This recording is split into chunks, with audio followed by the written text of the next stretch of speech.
Hello and welcome to Indus News live from Islamabad. I am Muneeb Hamid with the news of this hour. Let's begin with the top stories first.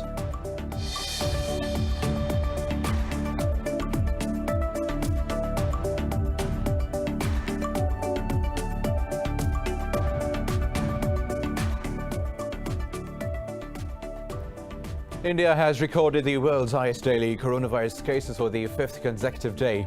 The country has reported nearly 352,000 cases and its highest death toll of over 2,800 in the past 24 hours. Meanwhile, Pakistan has registered over 4,800 cases and 70 deaths overnight, pushing the toll to nearly 17,200. While globally, the virus has claimed over 3.1 million lives and infected nearly 147 million people so far.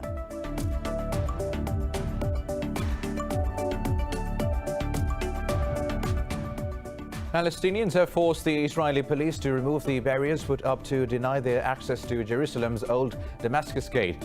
Thousands filled the East Jerusalem Plaza to celebrate the removal of barricades after a week of violent clashes.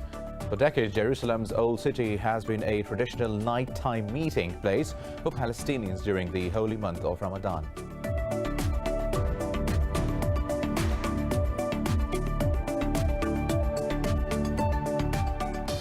China says it will step up support for Russia amid tightening Western sanctions against Moscow. At a press briefing, Foreign Ministry spokesperson Wang Wenbin said Beijing strongly opposes the use of unilateral curbs. Wenbin said China and Russia will support each other in the matters of protecting state sovereignty.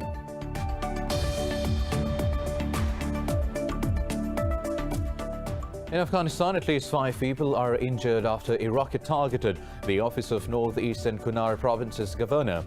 The governor said the rocket hit a wall of his office in Asadabad city, where a Quran recitation competition was taking place. No group has claimed responsibility yet.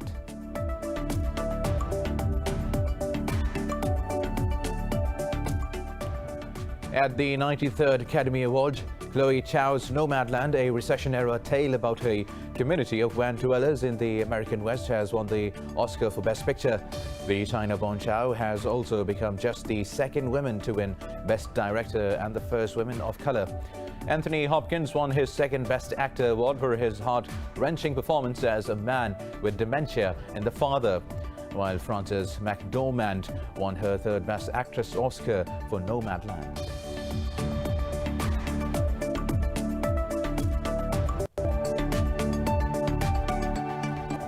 These were the top stories. News in detail after a short break. Stay with us.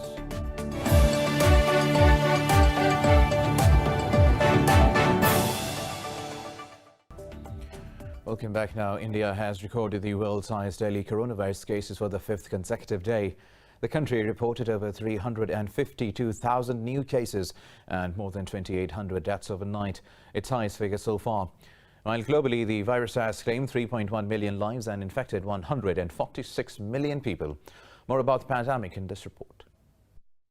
The world's fight against COVID-19 is in disarray, with the third wave breaking records as vaccine skepticism and supply issues grow. In the US, more than 5 million people have missed out on their second dose, endangering recovery efforts. Responding to India's call for help, the US, EU, France, Germany, and the UK have pledged to send resources. Greece and Switzerland have become the latest nations to detect a case of the Indian variant. Experts say there is mounting evidence that India's actual COVID-19 stats are much higher than reported. In Europe, Italy has announced a $268 billion package to boost businesses and help those hit the hardest by unemployment. In Asia, a long-delayed travel bubble between Hong Kong and Singapore will begin on 26th of May. Meanwhile, Malaysian health authorities say the AstraZeneca vaccine is safe for use 3 days after the nation received its first batch of the shots. Meanwhile, the nationwide tally of COVID-19 cases in Pakistan has surpassed 800,000. The country recorded 70 new deaths and more than 4,800 coronavirus cases overnight. The Health Ministry says the countrywide death toll has now risen to 17,187. Nearly 694,000 people have recovered from the disease. The positivity rate of coronavirus in Pakistan stands at 9.61%. Currently, there are nearly 90,000 active cases in the country. Meanwhile, the government has decided to start vaccine registration for citizens aged 40 and above from tomorrow. It also allowed a walk-in vaccination facility for all registered citizens who are 50 and above. Now, Pakistan has called for addressing the debt issue of the developing countries in a fair and sustainable manner. Prime Minister Imran Khan was virtually addressing the opening segment of the 77th session of the UNESCO. Prime Minister Imran Khan warned that it might take years to regain the pre-COVID income levels. He said the varying financial capacities, healthcare and vaccine rollout may lead to uneven recovery among countries and regions. He added the economies cannot revive in isolation but only through enhanced regional and international cooperation. He urged for equitable access to affordable vaccines. Meanwhile, Palestinians have forced Israeli police to remove the barriers put up to deny their access to Jerusalem's Damascus Gate. The Israeli police had barred Muslim worshippers from congregating in the area during the holy month of Ramadan. Footage from Damascus Gate showed the area packed with visitors cheering and whistling in victory. The atmosphere contrasted starkly from that of previous nights, which have featured violent clashes. Meanwhile, Israel has fully closed the Gaza fishing zone after alleging rockets were launched from the territory. Earlier, the Palestine Liberation Organization slammed Israel for denying the Palestinians their right to hold elections in the occupied Jerusalem. Pakistan has condemned the violent acts carried out by the Israeli forces in occupied Palestinian territories.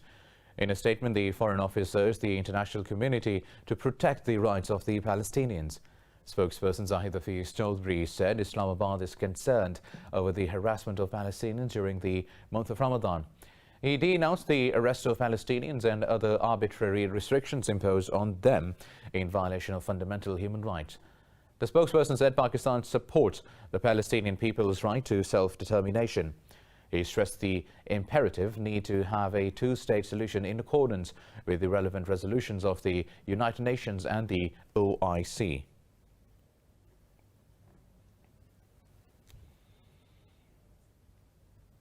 Pakistan's Special Envoy Mohammad Sadiq and Afghan National Security Advisor Hamdullah Muhib have discussed the Afghan peace process.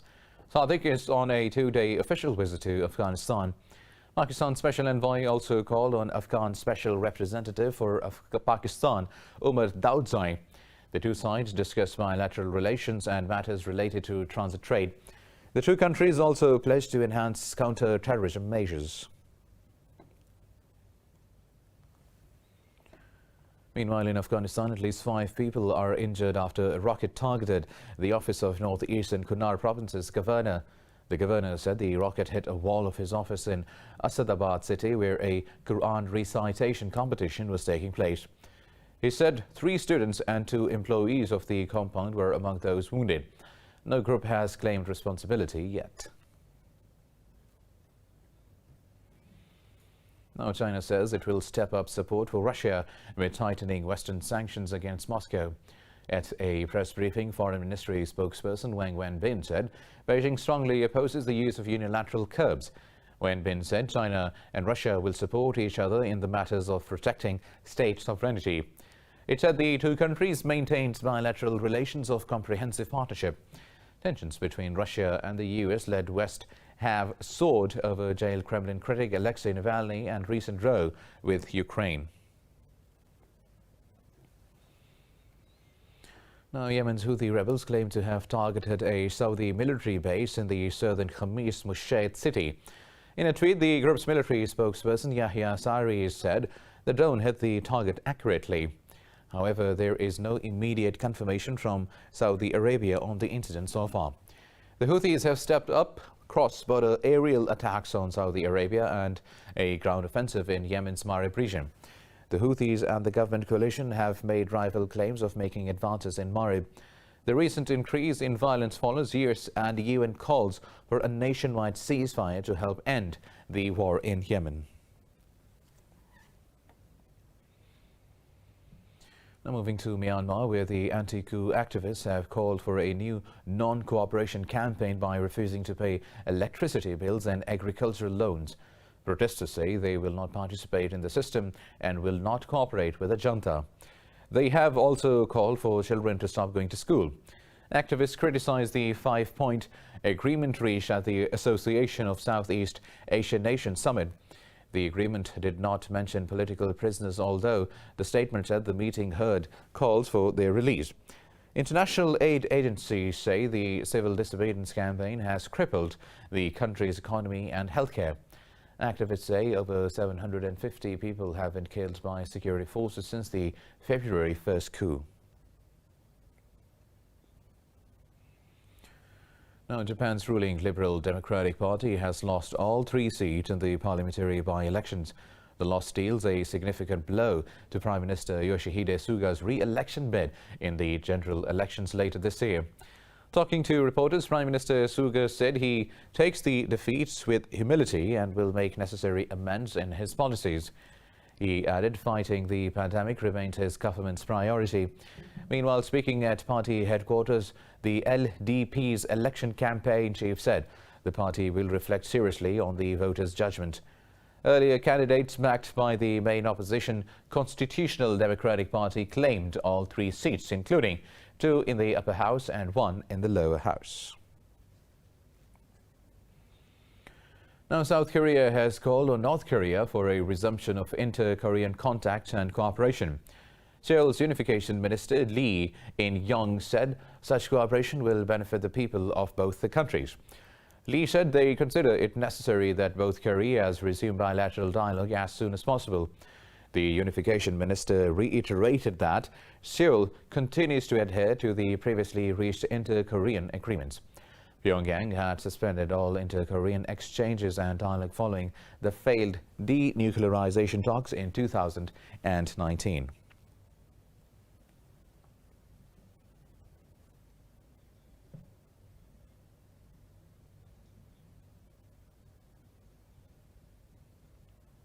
Now, Albania's ruling Socialist Party has secured over 49% of votes in the parliamentary elections. According to the State Election Commission, only 30% votes have been counted so far. The Commission says the opposition Democratic Party is currently second with around 39% of the vote, while the Socialist Integration Movement is in third place with just over 7% of voters backing. It added the final results will be announced on Tuesday. A victory for the ruling party will secure a third term for Prime Minister Edi Rama. Nearly 3.6 million eligible voters cast their votes to elect 140 lawmakers among some 1,800 candidates. More news coming up after a short break. Stay with us.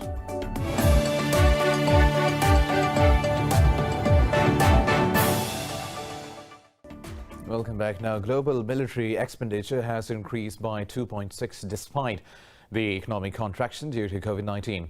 A report from the Stockholm International Peace Research Institute shows that the world's defense spending rose to 2 trillion in 2020.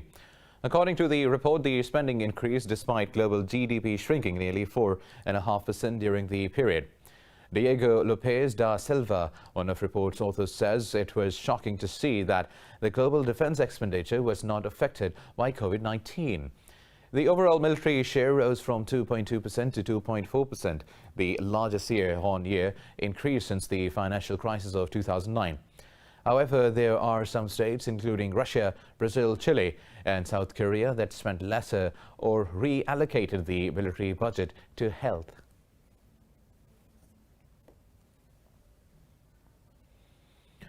Now, in Cuba, the national flag-bearing boat staged a protest against the U.S.'s 60-year-old embargo. The Cuban Foreign Ministry has called to hold similar protests abroad as well. Cubans gathered on the capital Havana's coastline to support the protests as boats blaring horns passed the U.S. embassy situated in Malecon. The protesters demanded to end the pressure being subjected on the Caribbean island nation. Former President Donald Trump's tightening of the decades-old trade embargo on Cuba has inflicted further pain on its ailing economy. The new President Joe Biden's administration says it is reviewing the policy but has not indicated about any new action or policy yet.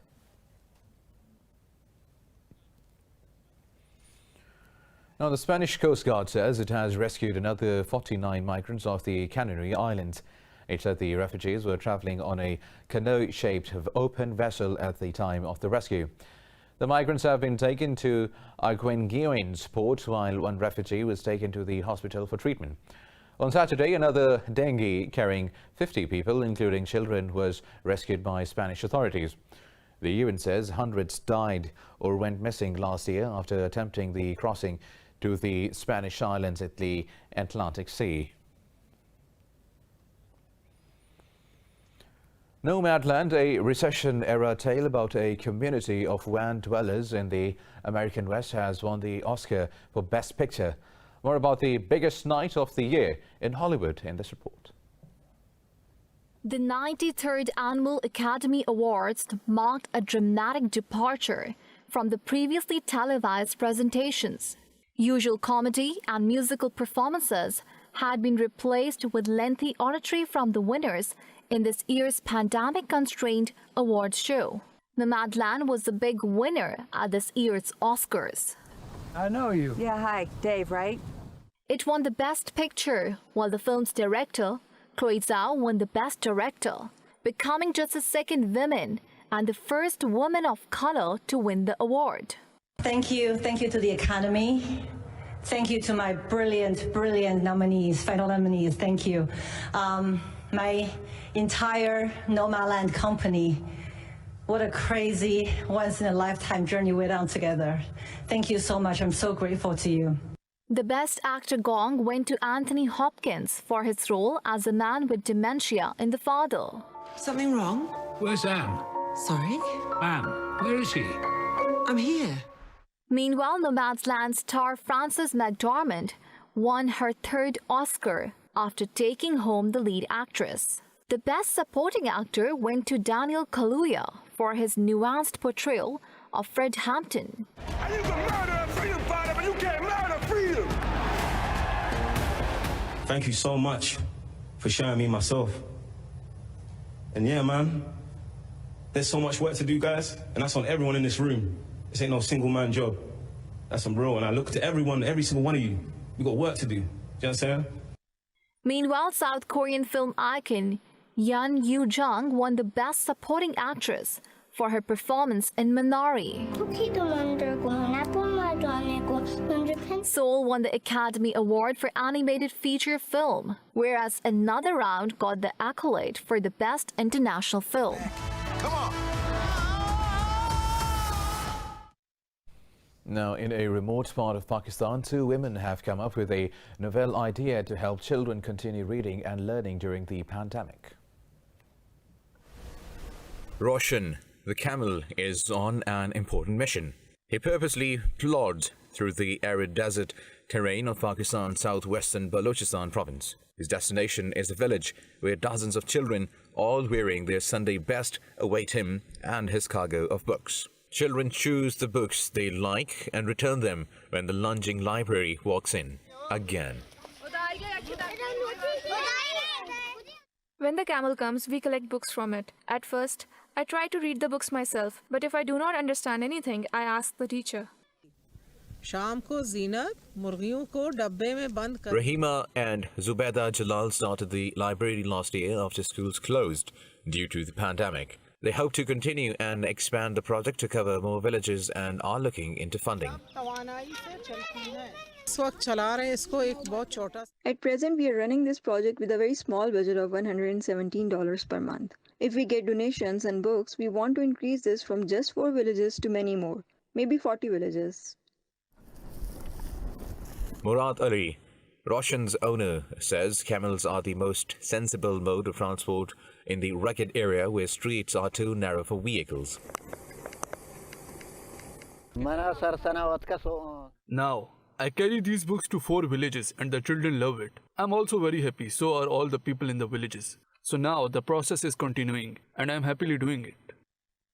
The project collaborates with the Female Education Trust and Alif Laila Book Bus Society. two NGOs that have been running children's library projects in the country for the past 36 years.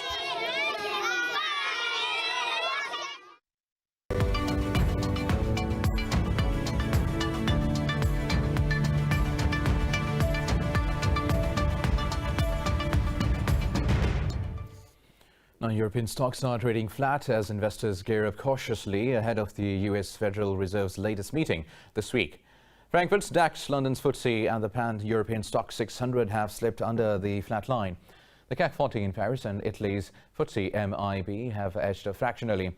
Earlier, all Asian stocks traded mixed, with Seoul's Kospi and Japan's Nikkei 2 to 5 gaining, while all other regional bourses shed.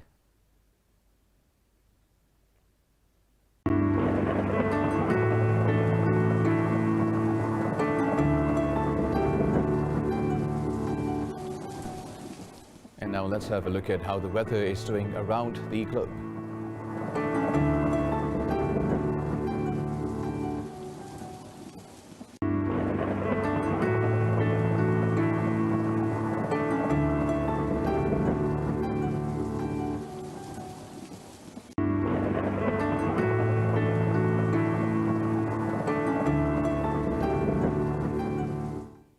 And that is all for now. For the latest updates, you can follow us on social media at indus.news. Take care.